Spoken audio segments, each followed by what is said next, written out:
Buenas noches, el tema del día de hoy es obstrucción de la vía lagrimal. Soy Michelle Aguilar, residente del Centro Oftalmológico León. Bien, entonces ahora vamos a ver la vía lagrimal, cómo sería la porción anatómica y sus diferentes composiciones.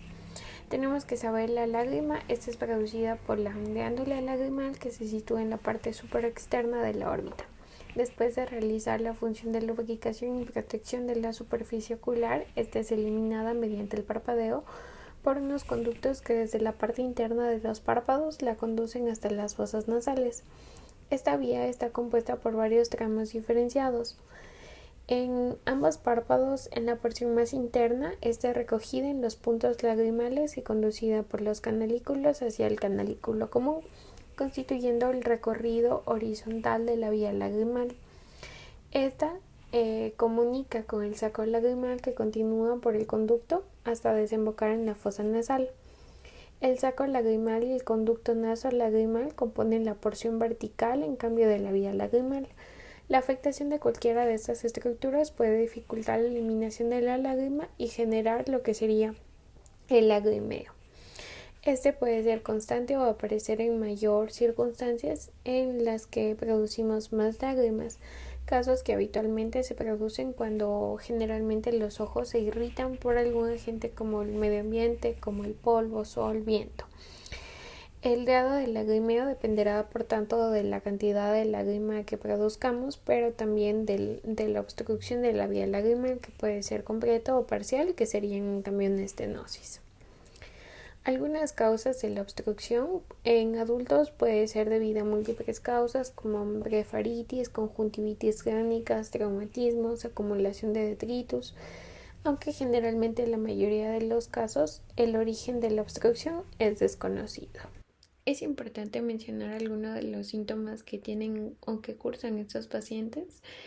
Generalmente pueden presentar epífora o episodios de infecciones agudas o crónicos, generándose así una bacteriocistitis que la vamos a ver más adelante.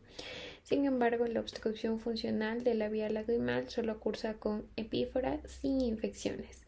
La epífora puede ser unilateral o bilateral, puede estar de manera constante o relacionada con otros síntomas oculares, además que puede generar visión borrosa, molestias con el uso de lentes de contacto, una irritación cutánea por el curso de la lágrima por la mejilla o también un exceso de secreciones acumuladas en el canto interno del ojo.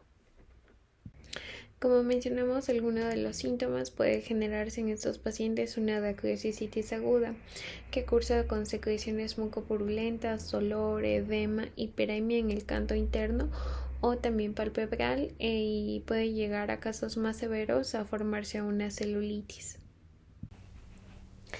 Cuando existe una obstrucción baja de la vía lagrimal, es decir, en el saco lagrimal o el conducto naso-lagrimal, además del lagrimeo, el paciente puede presentar infecciones que se conocen como dacrocititis, conocida coloquialmente como riga, como podemos evidenciar en la imagen.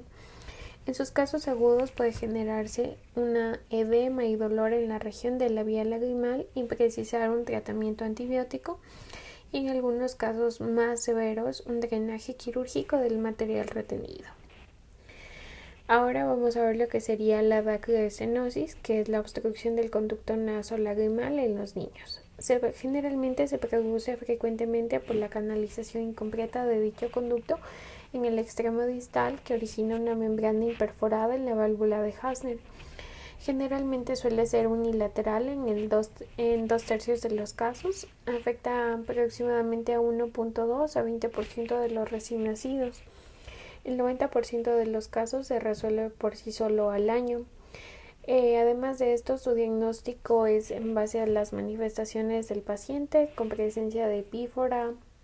Generalmente vemos en los niños epífora, secreción mucopurulenta que se acumula en los párpados y las pestañas.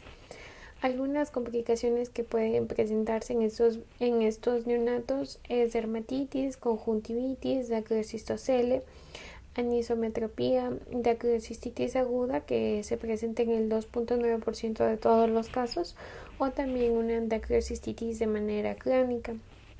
Es importante mencionar cómo vamos a hacer el diagnóstico de la obstrucción de la vía lagrimal. Es fundamental partir de una historia oftalmológica del paciente, como cirugías previas, traumatismos o medicaciones tópicas, en especial en pacientes antiglaucomatosos tópicos y medicaciones antivirales. Vamos a hacer en estos pacientes el test de superficie ocular, en lo que consiste que es una visión subjetiva del estado del paciente. Se puede utilizar el test de OSDI, que en realidad es un cuestionario específico para medir la severidad de la enfermedad del ojo seco. Va a evaluar la molestia ocular, la funcionalidad y los factores ambientales que corre el paciente. Y con respecto a la exploración oftalmológica, se debe seguir una sistemática, comenzando por la realización de una inspección facial y del área periorbitaria. Podemos encontrar en algunos pacientes una deformidad nasal y asimetría facial. También se debe prestar atención a adenopatías faciales que puedan ser a sospecha de un origen maligno. Posteriormente vamos a hacer una exploración de los párpados, exposición escleral, vamos a evaluar si nuestro paciente tiene lagoftalmo, retracción palpebral, vamos a evaluar el punto lagrimal, resaltando la presencia de irregularidades. En algunos pacientes pueden cursar con etropión o entropión, edemas o evidencias de traumatismo. También es importante evaluar la permeabilidad y la adecuada posición de los puntos lagrimales. Todo esto lo vamos a hacer con la lámpara de hendidura. También vamos a evaluar el borde libre palpebral, el estado de las glándulas de meibomio, la presencia o no de blefaritis, triquiasis o distiquiasis. Es necesario evaluar la calidad de la lágrima o el tiempo de la ruptura, que sabemos que es más de 10 segundos. Exploración conjuntival, si el paciente cursa con inyección, reacción papilar o también cursa con cuerpos extraños. Y finalmente vamos a realizar la exploración corneal con fluoresceína para descartar una queratitis puntiforme inferior que puede generar esta secreción lagrimal refleja. Esta exploración debe realizarse posterior a la prueba de Schimmer del apartado anterior para así no alterar el resultado por el defecto de la anestesia.